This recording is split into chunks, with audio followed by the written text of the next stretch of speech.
రైతులు మాట్లాడుతున్నా. నా మాట ఇంజనీర్ల కాడికి, కలెక్టర్ల కాడికి, గోస్పాడు ఎంఆర్ఓ ఆఫీస్ కాడికి, ఆర్డీఓ ఆఫీస్ కాడికి, కోర్టుకు అన్ని తిప్పుతా నన్ను.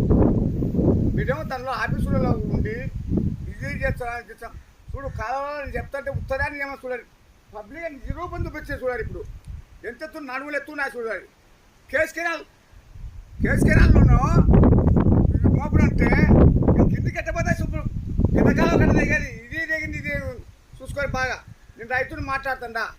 రైతు మాట్లాడుతుంటే రైతులేని రాజ్యం లేదన్నాడు, రైతు ఎన్నుముక్క అన్నారు. ఎవరే కానీ పడుతుంది. రైతు వచ్చంటే చిక్కలేసింది తిమ్మలేసింది అంటారు అని.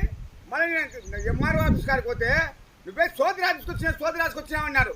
మళ్ళీ ఇది యూట్యూబ్లో పెట్టినా అంటే యూట్యూబ్ నువ్వు యూట్యూబ్లో ఉపాయం ఉందే రాసేదా. నాకు చదువు రాదా, నాకు మైండ్ పని చేసిన దేవుడు పెట్టాడు. ఇట రాత పెట్టినాడు.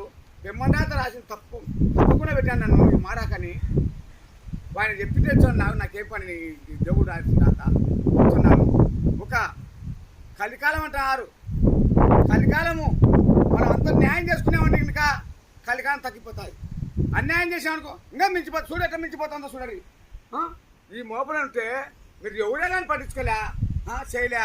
ఇంకా నేను అమరావతికి వస్తాను చూడండి. నిజ రూపమా లేదు చూసుకోరి. నేను అంతే సార్. మన స్వతంత్ర దేశం వచ్చినాక పోయినాం. మన పచ్చదాన్ని కాపాడుకున్నాం, మన వ్యవసాయాన్ని కాపాడుకున్నాం. అంతే సార్. మన పాడి పంటలను కాపాడుకున్నాం. అంతే సార్. రైతులు మాట్లాడిన బాగా క్లియర్గా చెప్పిన ఇంకా